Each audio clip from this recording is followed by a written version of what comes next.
Queridos irmãos, recebam a paz do Senhor Jesus, que alegria estar com vocês para mais uma gravação, videoaula de apoio da EBD, nesta feita revista dos jovens. Estamos aí nesse trimestre maravilhoso aprendendo sobre a liberdade em Cristo Jesus.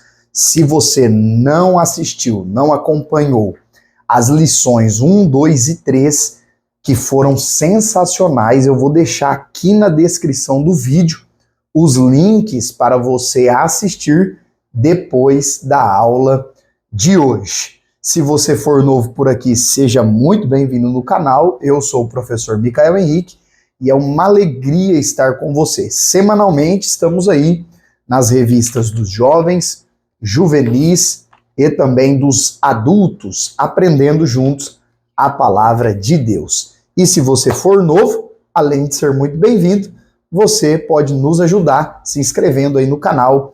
Diga aí para mim nos comentários de que parte do Brasil ou do mundo você é, a sua cidade, qual a sua igreja, e será uma alegria conversarmos aí através dos comentários. Pois bem, queridos, nós já estamos aí avançando na carta de Paulo aos Gálatas. Nós tivemos a primeira aula dando um panorama dessa carta.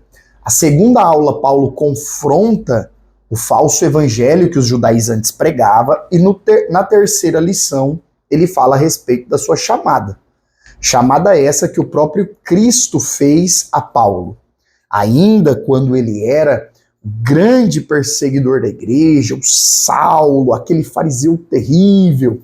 E aí Jesus comissiona Saulo, transforma a sua vida, a conversão dele extraordinária, narrada em Atos capítulo 9. E aqui nós vamos para o texto bíblico de Gálatas capítulo 2. Dos versículos 1 a 10, o apóstolo Paulo vai falar sobre o encontro que teve na capital, em Jerusalém, e ali ele vai ter uma experiência extraordinária.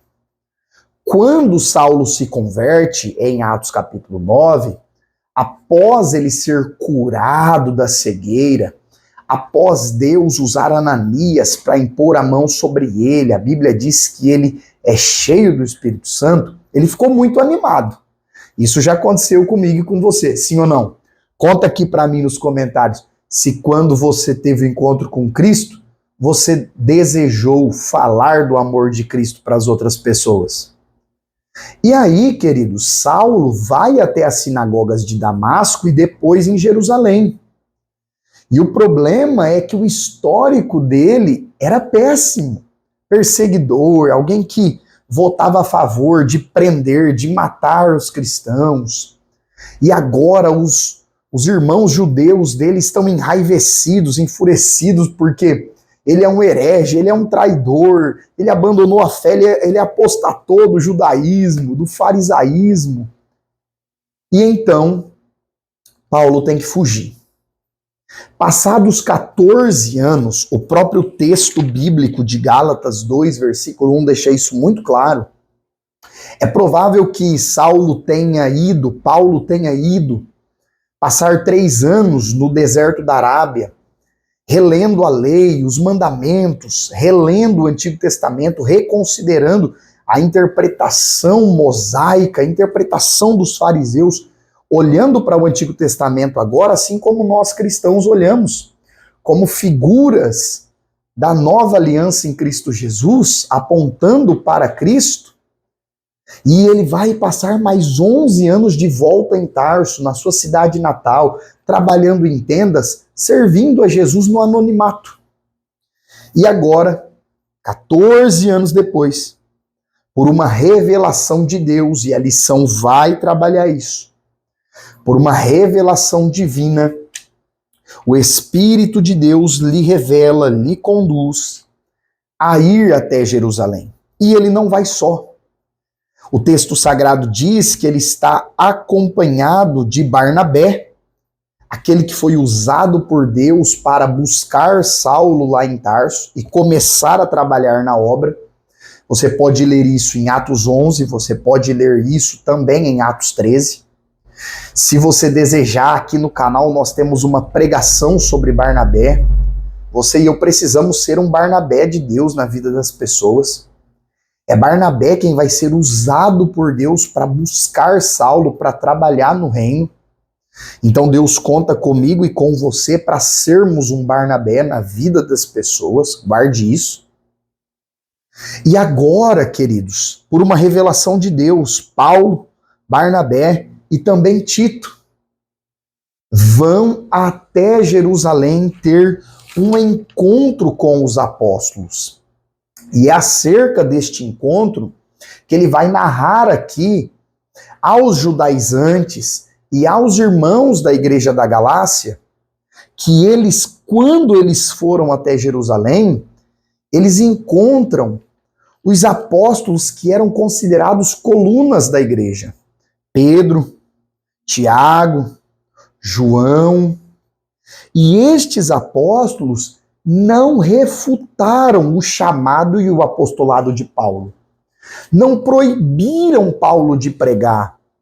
Ao entender a mensagem de Paulo aos gentios, e ele pregava, é importante que se diga isso, ele pregava o mesmo evangelho que os apóstolos. Então, quando eles ouvem Paulo, eles não proíbem, eles não vão cessar a liberdade de Paulo fazer a obra, muito pelo contrário. Eles vão confirmar, incentivar o chamado de Paulo. E ele comenta isso no versículo 7, dizendo: assim como Pedro foi o primeiro pregador da igreja, e ele pregou principalmente a judeus, Deus havia chamado Paulo para pregar principalmente aos gentios. Olha que coisa extraordinária, que lição maravilhosa que nós podemos tirar nessa lição da EBD, lição 4 dos jovens, e desse texto bíblico de Gálatas 2. Olha que lição extraordinária. Escreve aí nos comentários e anota na sua revista para não esquecer. Pega a dica do professor. Aquilo que você vê e ouve, às vezes você esquece. Aquilo que você registra é mais fácil de não esquecer, mais fácil de memorizar. Então escreve aqui abaixo. Pedro teve, os apóstolos tiveram humildade de reconhecer que o apóstolo Paulo iria em alguns lugares que eles não foram. Eles reconheceram, eles tiveram humildade para ver que Deus levaria Paulo a pregar para pessoas que eles nunca iriam alcançar. E esses falsos irmãos judaizantes da Galácia queriam proibir Paulo de pregar o evangelho. Enquanto os apóstolos disseram: continue, Paulo, pregando o evangelho. Continue pregando, se lembre, não se esqueça dos irmãos mais pobres, daqueles que são mais necessitados. E é isso, queridos, que Paulo faz questão de apresentar em sua defesa na carta aos Gálatas, no seu capítulo de número 2. É tão extraordinário esse encontro que eles têm com os apóstolos, porque eles estão levando consigo Tito. E Tito, diferente de Paulo e Barnabé, não era judeu. E os apóstolos nem sequer mandaram circuncidar Tito.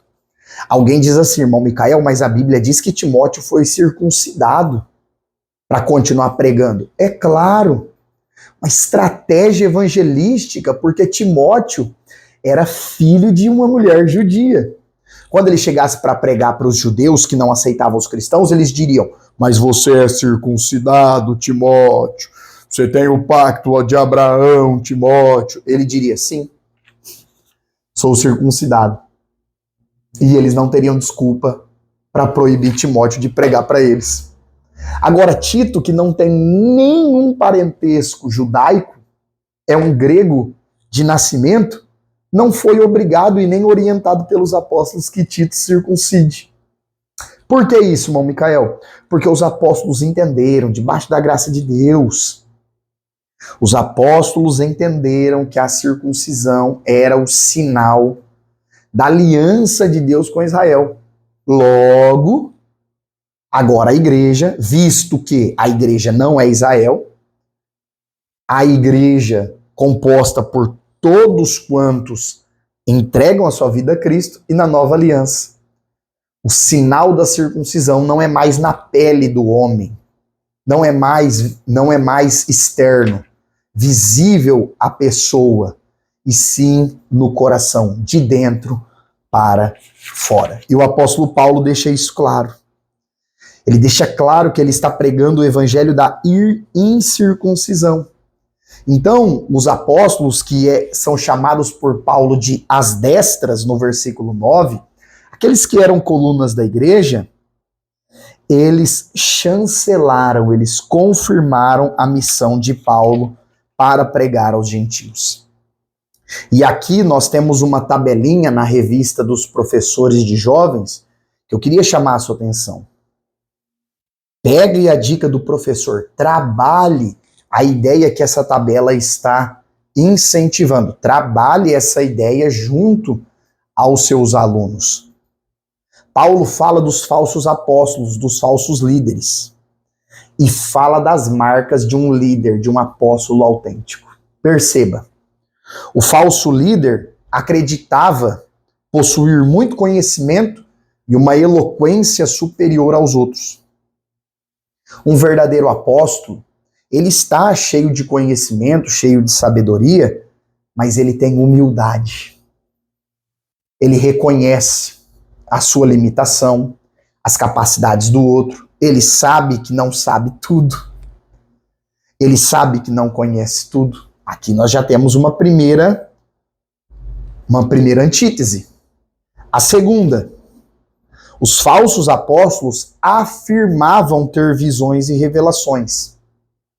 Olha, a marca do meu apostolado são as minhas visões e revelações, por mais que elas são ótimas.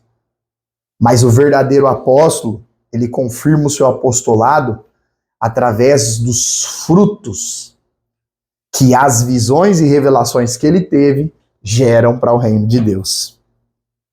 A terceira marca do falso apóstolo, do falso líder, eles têm falsas cartas de recomendação.